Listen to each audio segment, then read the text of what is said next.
एवं श्री सोनल जी जैन हमारे बीच में पधार चुके हैं। हम उनसे निवेदन करेंगे कि आए और अपना स्थान ग्रहण करें।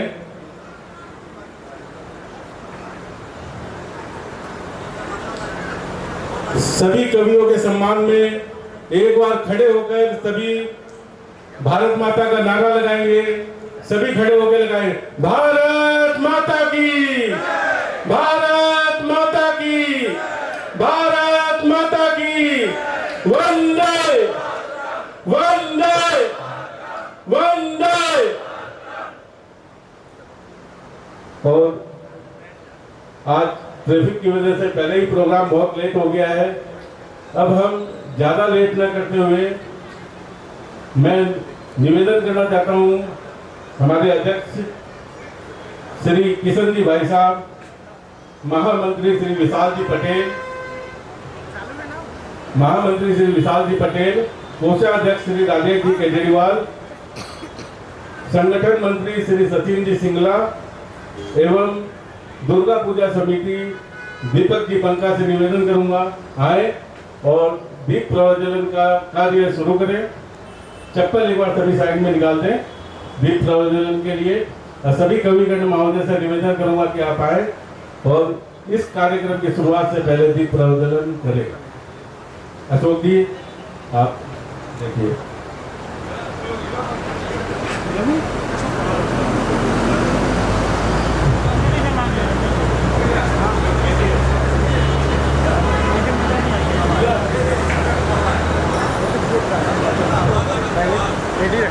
और हमारे बीच में जितने भी कविगण आए हैं उनके परिचय देना मैं नहीं समझता जरूरी हूँ। सब अंतर्राष्ट्रीय कविगण हमारे बीच में हैं। सब चेहरे से ही जान जाए ऐसा उनका चेहरा है। हमने हजारों बार इनको टीवियों पे देखा है।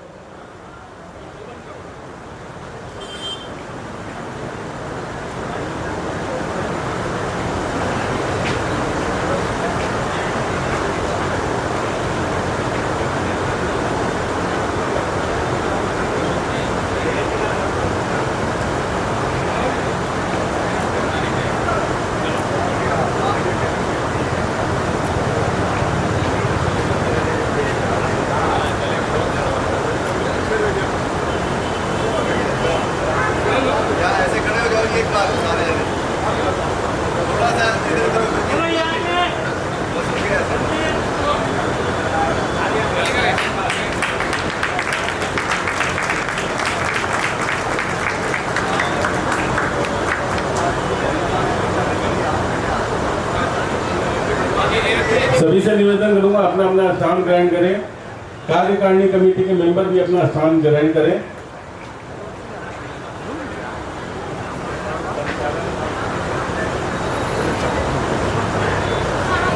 लोगों की सेवा करना, प्रशासनिक कार्य में कुछ त्रुटि हो तो उनसे वो काम करवाना और एक समूह को बांध के रखना, ये हमारा कार्य है। और यह कार्य बखूबी श्री कृष्ण जी शर्मा के नेतृत्व में विशाल भाई के सहयोग से और के राजेश जी केजरीवाल जी के सहयोग से हम लोग बहुत बखूबी निभा रहे हैं। इनके लिए एक बार जोरदार तालियां हमारे वेस्टू वेलफेयर मैनेजमेंट कमेटी के लिए। और अब मैं माइक देखिए, प्रोग्राम शुरू करने से पहले, कवि सम्मेलन शुरू करने से पहले मैं चाहूंगा कि दीपक जी पंका मंच पे आए और कवियों का सम्मान समारोह शुरू करें। उसके बाद कवि सम्मेलन चालू किया जाएगा। धन्यवाद रमेश जी।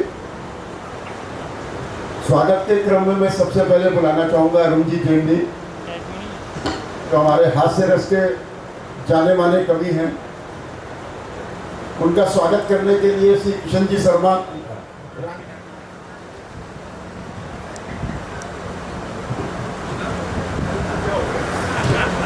जोरदार तालियों से स्वागत कीजिए। इतने बड़े इनका स्वागत करने के लिए बुलाना चाहूंगा रमेश जी छापड़िया, कैलाश जी लोहिया और शंकर जी गोयल। कृपया मंच में आवे और मोहित जी शौर्य का स्वागत करें।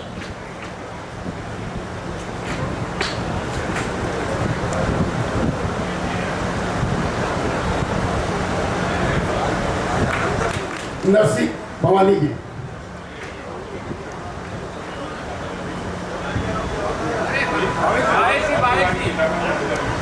रामानुज तिवारी।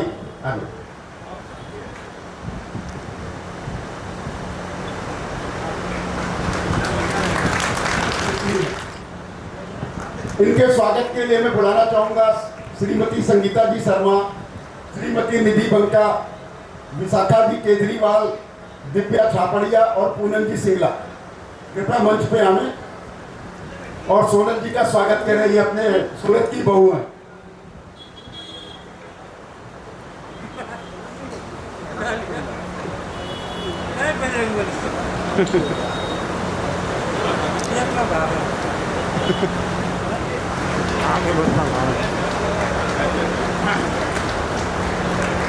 अब एक तो संचालन कौन करेंगे? हमारे मोहित जी शौर्य, कृपया आगे हमें आप। और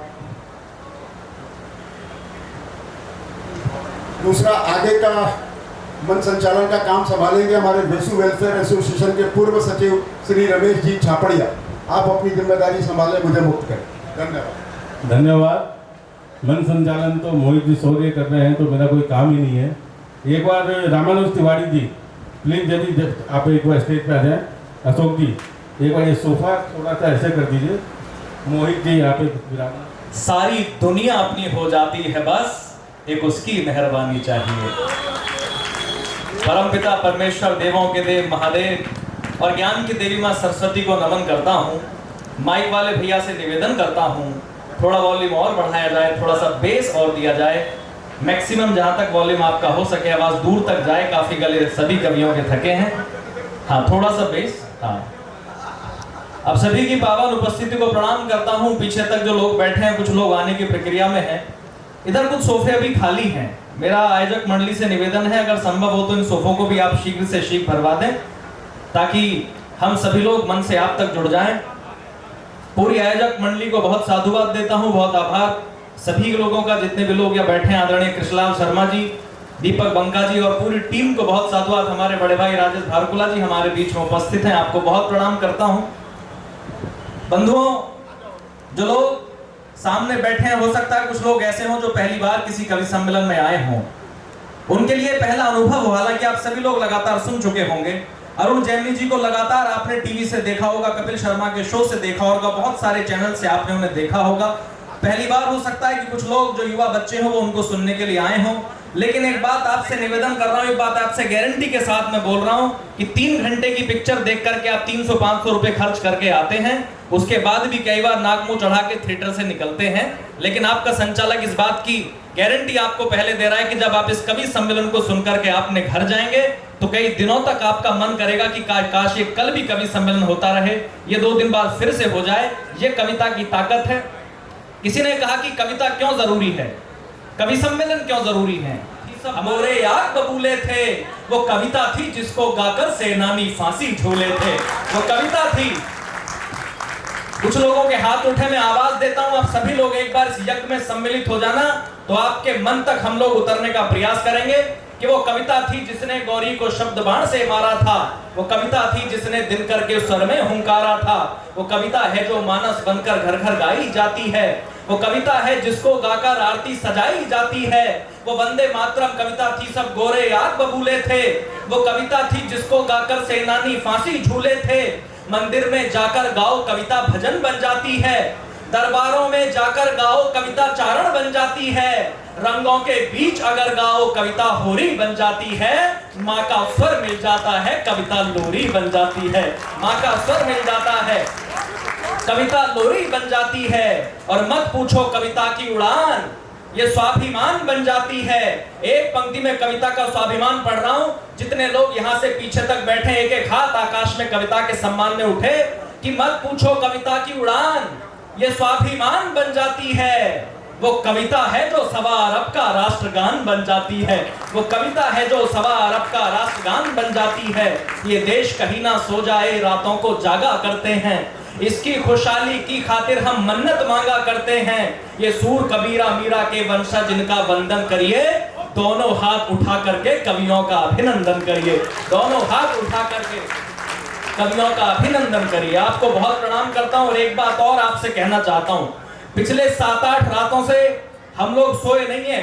ये इतने सीनियर पोइट हमारे पीछे बैठे हैं, पिछले 20 दिन और आने वाला पूरा महीना 3-4 बजे तक रात को कवि सम्मेलन और अगले दिन फ्लाइट की यात्राएं, ना आराम मिलता है ना नींद ठीक से होती है, लेकिन उसके बावजूद भी आपके बीच में पूरे मन से कविता लेकर के आए हैं, आपको हंसाने के लिए, आपको गुदगुदाने के लिए, देशभक्ति की कविताएं पढ़ने के लिए आपके बीच में आए हैं। लेकिन मेरा आपसे भी निवेदन है कि अगर आप लोग ऊर्जा से एक बार जुड़ जाएंगे तो वो पूरे मन से काव्य पाठ करेंगे, पूरी ऊर्जा से काव्य पाठ करेंगे, आपके दिल में उतर के अपनी कविताओं के हस्ताक्षर करेंगे। कहीं कुंवर बेचैन साहब ने लिखा कि पूरी धरा भी साथ दे तो और बात है। कवि सम्मेलन एक तरफ से नहीं चलता सर, जितनी ऊर्जा आप सामने से मंच को देंगे उसकी दुगनी ऊर्जा मंच आपको देगा, कविताएं आपको देंगी, कवि आपको देगा। कुंवर बेचैन साहब ने लिखा कि पूरी धरा भी साथ दे तो और बात है, पर तू जरा भी साथ दे तो और बात है। चलने को तो एक पांव से भी चल रहे हैं लोग, पर दूसरा भी साथ दे तो और बात है, पर दूसरा भी साथ दे तो और बात है। आप हमारे दूसरे पांव हैं। कुछ लोग लगातार इधर से आते जा रहे हैं, हमारे अतिथि हैं। आप लोग बिल्कुल समय पर आए, हम थोड़ा सा जल्दी शुरू हो गए थे। नहीं, हंसने की बात नहीं है, पक्के हिंदुस्तानी है, देशभक्त लोग हैं। हिंदुस्तानी आदमी कहीं समय पे पहुंच जाए तो भाई साहब लगता ही नहीं कि हिंदुस्तानी है। वर्ल्ड ट्रेड टावर पे हमला हुआ, सारे मरे, एक हिंदुस्तानी नहीं मरा। बोले जी ये क्यों नहीं मरे? बोले समय पे पहुंचे ही नहीं थे। तो मैं देख रहा हूं कि कवि सम्मेलन शुरू भी नहीं हुआ, कुछ लोग सोफे पे लगभग लेट चुके हैं। ये भी पक्के देशभक्त है, क्योंकि हिंदुस्तानी आदमी ऐसी किसी चीज पे बैठना ही नहीं चाहता जिस पे लेट ना सके। प्रणाम करता हूं आपकी देशभक्ति को, बड़ी मेहनत से कार्यक्रम को सजाया है। आज का ये उत्सव है, आज का ये महोत्सव है, आज का ये त्योहार है, असत्य पर सत्य की जीत है। और 4 पंक्तियां देखिए, प्रभु राम की मर्यादा पुरुषोत्तम को आज हम लोग याद कर रहे हैं। कहीं मेरे बहुत प्रिय बड़े भाई चिराग जैन दिल्ली में रहते हैं, देश के अद्भुत कवि हैं, 4 पंक्तियां उन्होंने लिखी। कहीं किसी मंच पर कविता पढ़ रहे हो तो आपकी तालियां उनके पास तक चली जाएं। चिराग भैया ने लिखा कि त्याग दी सब कामना निष्काम बनने के लिए, त्याग दी सब कामना निष्काम बनने के लिए, 3 पहरों तक तपा दिन शाम बनने के लिए, घर नगर परिवार आंगन प्रेम पागलपन दुलार, राम ने खोया बहुत श्री राम बनने के लिए, राम ने खोया बहुत श्री राम बनने के लिए। आप बहुत कुछ खोते हैं तो आप राम बनते हैं। प्रभु राम अयोध्या में थे तो राम कहलाए, लेकिन जब 14 साल का वनवास काट करके असत्य पर जीत करके आए तो मर्यादा पुरुषोत्तम भगवान श्री राम कहलाए। ये तपस्या की ताकत है, साधना की ताकत है। आपको बहुत प्रणाम करता हूँ, बड़े मन से आप सभी लोग बैठे हैं। पूरा पांडाल लगभग भर चुका है, कविता का उत्सव पूरी तरह मन चुका है। मैं तो ये भी कह रहा हूँ कि आप जैसे लोग अब मिलते नहीं हैं, इस चमन में फूल अब खिलते नहीं हैं। आप यहाँ तक चले आए हैं, शुक्रिया। कुछ लोग तो भूकंप में हिलते नहीं हैं। और एक अद्भुत घटना भाई साहब, हम लगातार बहुत सारे कवि सम्मेलनों में, पूरे देश भर में रामलीलाएं हो रही हैं, पूरे देश भर में राजेश जी, लगातार हम लोग सभी कवि सम्मेलन में जा रहे हैं। हमने मेले में एक अद्भुत घटना देखी 4-5 दिन पहले। एक मेले में लगभग 150 किलो की महिला अपने 35 किलो के पति को लेकर के टैटू वाले के पास गई और टैटू वाले से जाकर के बोली कि भाई साहब इनके हाथ पे शेर बना दो। अब टैटू वाले से विवादित ढांचे को 2-3 बार देखा ऊपर से नीचे तक, और उसका गुस्सा तन गया। बोला ऐसा इसके हाथ पे ना बनने का शेर। बोली फिर बोले इसके हाथ पे बनेगा सांप, और बोले सांप भी बनेगा बिना फन वाला। और ठा के अगली पंक्ति पे निकले, बोले और इसे भी इसी साल बनवा लेना, वरना अगले साल को तो कैंचू ही बनवाना पड़ेगा। ऐसी भी घटना है। बच्चे बैठे हैं कार्यक्रम में, बड़ा अच्छा लग रहा है कि बच्चे कविता सुनने के लिए आ रहे हैं। मैं अक्सर कहता हूं कि कवि सम्मेलन कोई एंटरटेनमेंट का साधन नहीं होते। कवि सम्मेलन इस देश में और समाज में बढ़ रहे विसंगति के वातावरण को शुद्ध करने के लिए किया गया एक यज्ञ है, जिसमें हम लोग मंत्र उच्चारण के लिए आते हैं और आप लोग आहुति लगाने के लिए आते हैं। आप लोग मन से आहुति लगाना, हम लोग मंत्र से, पूरे मन से मंत्र उच्चारण करेंगे। बच्चे जब कवि सम्मेलन में आते हैं, मैं पीछे देख रहा हूँ 2-3 बच्चे कविताएं सुन रहे हैं। ये तो सूरत के बच्चे जो कविता सुनने के लिए आए हैं। मैं गाजियाबाद में रहता हूँ, हमारे यूपी के बच्चे कमाल के हैं सर, कमाल के तो हमारे मुख्यमंत्री भी हैं। लेकिन मैं फिलहाल आपको बच्चे की बात बता रहा हूँ। हमारे विद्यालय में एक बच्चा इलेक्ट्रिसिटी को इलेक्ट्रिसिटी बोलता था, तो वो टीचर को लगा इसका दिमाग का बल्ब फ्यूज है। उसने कहा बेटा कल घर से किसी को बुला करके लाया। बच्चा मम्मी को बुला करके लाया। बोले जी क्या हुआ? बोले आपका बेटा इलेक्ट्रिसिटी को इलेक्ट्रिसिटी बोलता है, चक्कर क्या है? बोले सर चक्कर कुछ नहीं है, छोटा है, इस बेचारे की कैपेसिटी इतनी है। टीचर को लगा तो पूरा का पूरा तार में ही ब्लास्ट है। उसने कहा बेटा पिताजी को बुला करके लाना। बच्चा पिताजी को लाया। बोले जी क्या दिक्कत सर? बोले जी आपका बेटा इलेक्ट्रिसिटी को इलेक्ट्रिसिटी बोलता है, आपकी मिसिज आई, वो कह रही है छोटा है, इसकी कैपेसिटी इतनी है, चक्कर क्या है? बोला सर चक्कर वक्कर कुछ भी हो, आप फोकट की पब्लिसिटी क्यों कर रहे हैं? उसको लगा है तो पूरा का पूरा ट्रांसफॉर्मर गया। उसने कहा बेटा घर में कोई बड़ा बुजुर्ग हो तो उसे ले आना। बच्चा दादाजी को बुला करके लाया। दादाजी बोले जी मास्टर जी मुझे बुढ़ापे में क्यों परेशान किया, क्या दिक्कत है? बोले जी दिक्कत ये कि आपका पोता इलेक्ट्रिसिटी बोलता है, आपकी बहू आई वो कह रही छोटा है कैपेसिटी इतनी है, आपका बेटा उससे बड़ा कमाल, वो कह रहा फोकट की पब्लिसिटी क्यों करो, चक्कर क्या है?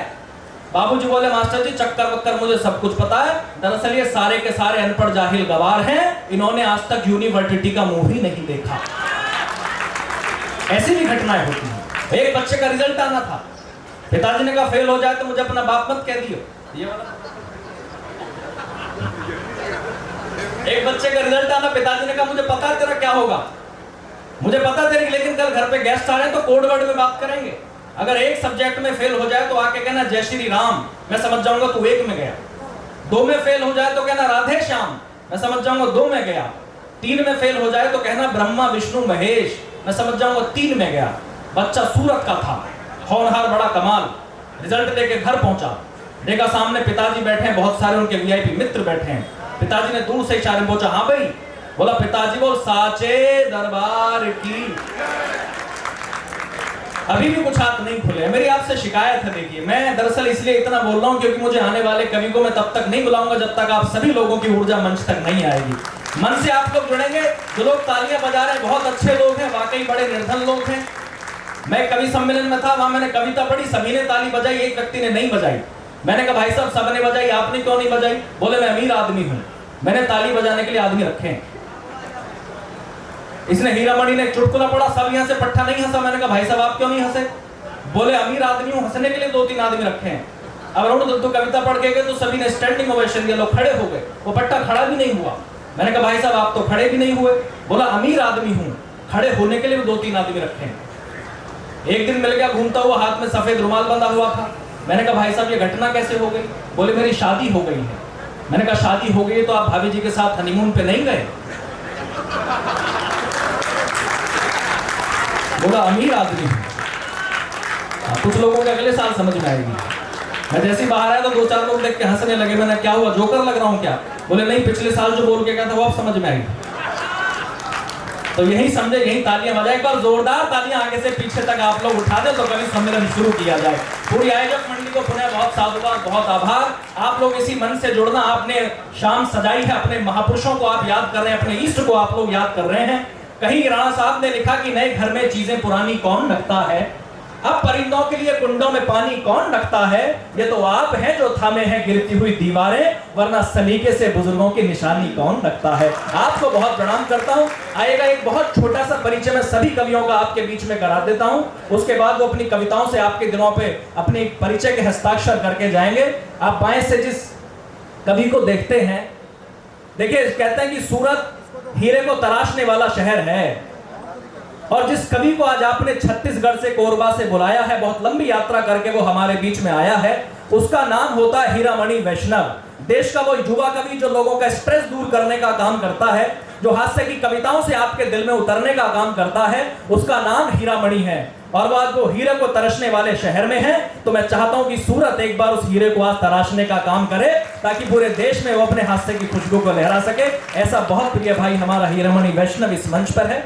उनके ठीक बगल में आप जिन कवि को देख रहे हैं, कहने को तो वो मुंबई में रहते हैं, काफी समय से अपना जितना भी महत्वपूर्ण काम है, देश भर की यात्राएं उन्होंने मुंबई से की। माया नगरी में वो काम करते हैं। देश के अद्भुत कवि हैं, कमाल के हास्य के कवि हैं। बहुत सारे टीवी शोज उनके हिस्से में आते हैं, बहुत सारी विदेश यात्राएं उनके हिस्से में आती हैं। लेकिन वो हमारे बहुत पड़ोस के उत्तराखंड के देहरादून से भी ताल्लुकात रखते हैं। ऐसे हमारे बहुत प्रिय बड़े भाई मुकेश गौतम जी हमारे बीच में उपस्थित हैं। मैं चाहता हूं कि आपकी जोरदार तालियां उस बड़े कवि के लिए उठ जाएं। उनके ठीक बगल में जिस चेहरे को आपने लगातार टीवी शोज से देखा होगा, आपने, मैं दावे से कह रहा हूं, अगर कहीं 100 चुटकुले या 100 हास्य की कविताएं सुनी होंगी तो निश्चित रूप से उसमें 80 तो उनकी होंगी जो आज आपके मंच पर बैठे हैं। कपिल शर्मा के शो से जिनको आपने देखा, लाफ्टर शो में आपने जिनको देखा, और जो वरिष्ठ पीढ़ी बैठी है उन्होंने तो ना जाने कितने साल उनको देखा है, कितने लोगों की बीमारियां उन्होंने अपनी हास्य की कविताओं से ठीक की हैं। हिंदुस्तान के हास्य के हिमशिखर, ऐसे हिमालय जिनके नाम लेने भर से स्ट्रेस दूर हो जाता हो, ऐसे हमारे परम सिद्ध अरुण जैमिनी जी हमारे बीच में उपस्थित हैं। ये पूरे सूरत के लिए गौरव का विषय है कि आज अरुण जैमिनी जी आपके मंच पर, आपके आंगन में आकर के बैठे हैं। उनके ठीक बगल में जिस कवि को आप देखते हैं, मेरा गौरव है, मैं गाजियाबाद में रहता हूं, उत्तर प्रदेश में रहता हूं, लेकिन जिस वंश परंपरा से निकल करके कुछ साल पहले हम उत्तर प्रदेश में जाकर के बसे, उसी परंपरा से कवि आता है जिसने देशभक्ति की रचनाएं लिखी तो ऐसी लिखी कि सरहद पर खड़े सैनिकों ने गुनगुनाई। जिसने शौर्य लिखा तो ऐसा लिखा कि दुश्मन से लड़ते समय सैनिकों ने उनकी कविताएं सुनकर के अपनी संगीनों को और मजबूत कर लिया। उसने जब शहीद परिवारों का दर्द लिखा तो सरकारें उनका साथ देने के लिए मजबूर हुई, और जब उन्होंने मंचों का संचालन किया, मंचों पर अपनी कविता जिंदाबाद की, तो एक एक श्रोता ने हाथ उठा करके कविता को जिंदाबाद किया। ऐसे राजस्थान से हमारे बीच में मेरे मन के बहुत प्रिय बड़े भाई आजाद शत्रु जी उपस्थित हैं। मैं चाहता हूं कि और जोरदार तालियां बजा करके आप उनका एक बार स्वागत करें, उनका सम्मान करें। कहते हैं कि पूरी दुनिया की तीर्थ यात्रा कर लो, पूरी दुनिया में आप घुमाओ, पूरी कहीं चले जाओ, कितने बड़े तीर्थ स्थल पे जाओ, लेकिन जब तक अपने घर की तुलसी में आप लोग जल नहीं डालेंगे, आपकी मनोकामनाएं पूरी नहीं हो सकती। अपने घर की, अपने आंगन की तुलसी को जल चढ़ाएंगे, तभी आपकी सारी मनोकामनाएं पूरी होंगी। सूरत वालों, ये आपका सौभाग्य है। सोनल जैन, हालांकि हमारे भाई साहब बैठे, उनके पतिदेव सामने बैठे हैं, हमारे उत्तर प्रदेश से आते हैं, लेकिन कुछ समय पहले वो सूरत में आकर के बसे, यहाँ रहने लगे, और उनके कारण एक बहुत अच्छी कवियत्री हमसे दूर आकर के आपके गुजरात को, आपके सूरत को मिल गई। ये आपका सौभाग्य है। सोनल जैन वो इस देश की वो कवियत्री हैं जिनको सुनने के लिए पूरे देश के मंच लालायित रहते हैं। एक ऐसी ऊर्जावान कवियत्री जिसको मैं काफी समय से देख रहा हूं। अक्सर लोग सोचते हैं कि हम कविता पढ़ें, गीत पढ़ें, लिफाफा लेके घर चले जाएं, इसके अलावा हमारा कोई और काम नहीं है। लेकिन सोनल जैन वो कवित्री है जो समाज को बचाने वाले गीत लिखती है, जो जल संचय पर गीत लिखती है।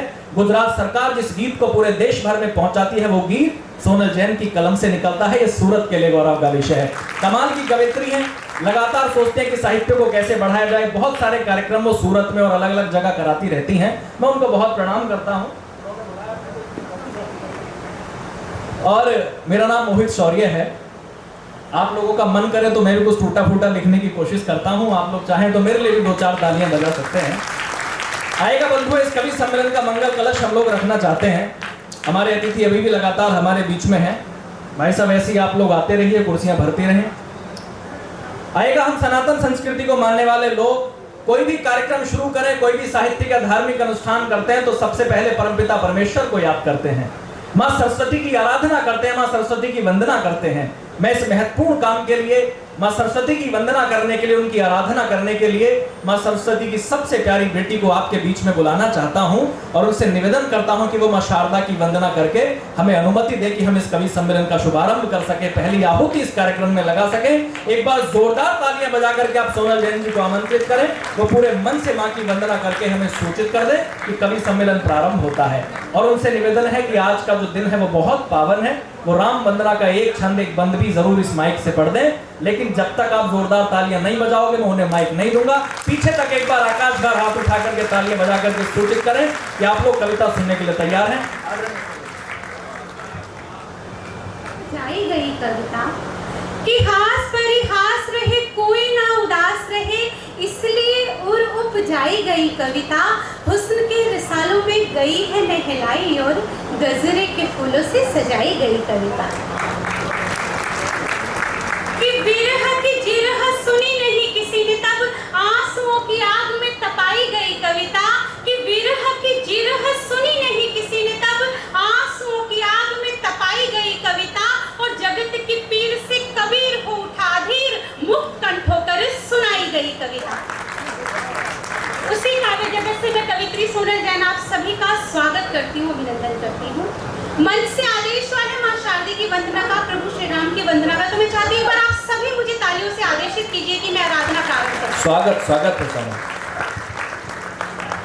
निवेदन के रूप में एक क्षण माँ शारदा के चरणों में समर्पित करती हूँ। मेरे शब्दों से आप सभी के भाव जुड़े, आप सभी की आस्था जुड़े, आप सभी की तालियां जुड़े, इसी निवेदन के साथ करती हूँ।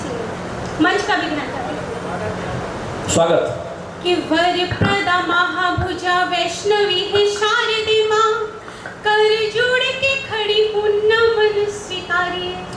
कि वरप्रदा महाभुजा वैष्णवी है शारदे माँ, कर जोड़ के खड़ी हूँ नमन स्वीकारिए। क्या बात है। गीत छंद कविता में देश का हो मान सदा, ऐसे मन भाव दे के स्वर को सवारिए। क्या बात है। राम राज्य को धरा पे बेटियों का मान बढ़े, और मेरी हिंद को वैकुंठ सा निखारिए। आसन बिछाए हुए भक्त हैं पुकारे रहे, आसन बिछाए हुए भक्त हैं पुकारे रहे, हंस पे सवार होके मंच पे। अहे क्या बात है, हंस पे सवार होके मंच पर पधारे। मंच पे पधारे। बहुत अच्छे सोनल, क्या बात। बहुत अच्छे से आपने छंद को निभाया, परंतु पीछे की जनता भी अगर इस भक्ति में सम्मिलित होगी तो ये वातावरण और भक्ति में हो जाएगा। इसी निवेदन के साथ, क्योंकि आज दशहरा है, असत्य पे सत्य की जीत है, तो इस मंच से अपने कर्तव्य का निर्वहन करती हूँ और आप सभी की तरफ से प्रभु श्री राम के चरणों में 4 पंक्तियां नमन के रूप में समर्पित स्वागत करती हूँ। स्वागत सोनल, बहुत अच्छा पढ़ रहे, वाह। ये भावों के सागर निष्काम हमारे हैं, तालियों के साथ सुनेंगे।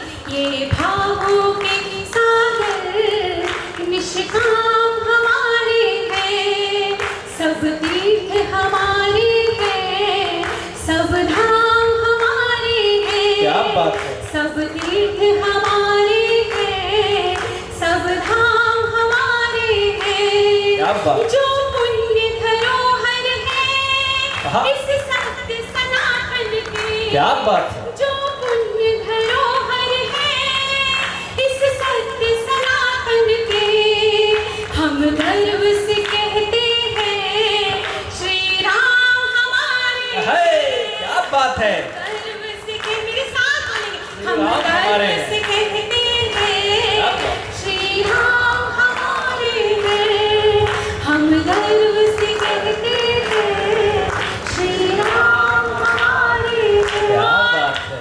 अंतिम 4 पंक्तियां पढ़ती हूँ। देखिए, अयोध्या में प्रभु श्री राम का आगमन हो चुका है। अब हमारा धर्म है, कर्तव्य है कि हमारे दर पर, हमारे घर में उनका आगमन हो।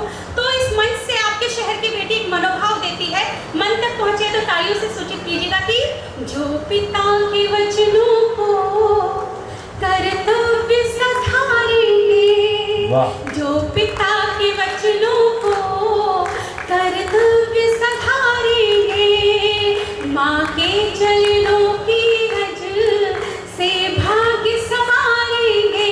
बहुत अच्छे। जिस घर आंगन में हो आदर्शों की तुलसी, जिस घर आंगन में हो आदर्शों की तुलसी, आदर्शों की तुलसी, उस घर स्वयं चलकर प्रभु राम पधारेंगे। हाय हाय क्या बात है। एक बार जोरदार तालियां, पूरा सदन पीछे तक उठा देगा। कमाल वंदना हुई है, वाह। बहुत अच्छे। पीछे तक एक बार जयकारा लगाएंगे। जय जय श्री राम। जय जय श्री राम।